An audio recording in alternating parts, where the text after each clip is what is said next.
Monde. Salut tout le monde, je suis Carole. Je suis le groupe depuis, quelque temps déjà. C'est une de mes premières vidéos. J'ai vu que vous mettez, beaucoup vos animaux de compagnie, en photo ou en vidéo et cetera. Donc je communique moi avec les animaux et je vais vous donner deux-trois petits conseils par rapport à la préparation des vacances, qui approchent à grands pas pour, beaucoup de monde et en général, c'est toujours un stress pour eux et pour nous.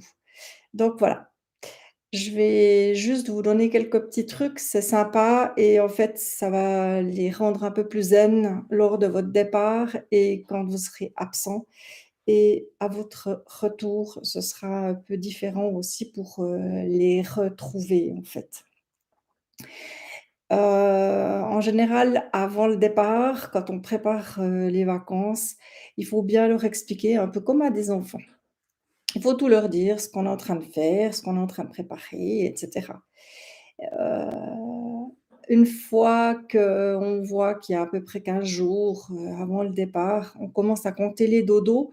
Eux, ils savent les nuits, ils le temps, jour, mois, année, ils connaissent pas du tout, mais par contre le nombre de dodos, ça, on peut leur faire comprendre et ils assimilent assez vite.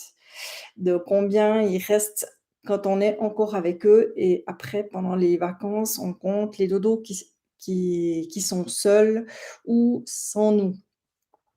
Ça, c'est important.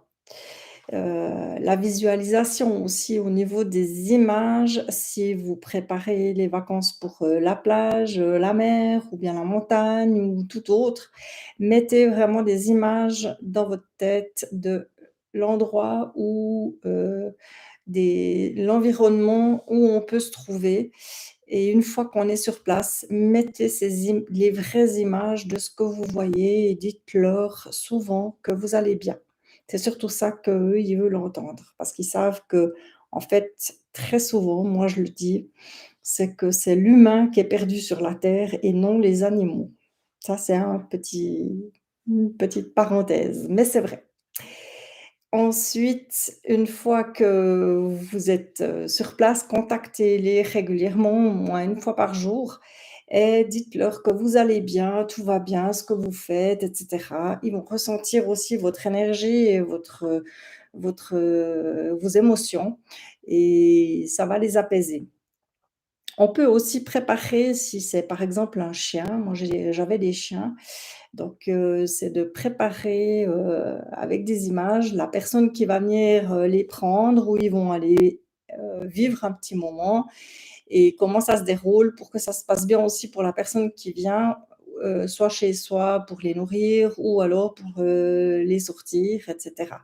Ça, c'est aussi bien important pour pas qu'ils se sentent stressés lorsqu'une personne arrive et ils se disent: «Mais qu'est-ce qui se passe? Pourquoi cette personne, rentre dans mon territoire?» et cetera. Voilà, c'est à peu près, les grosses, choses que l'on peut faire.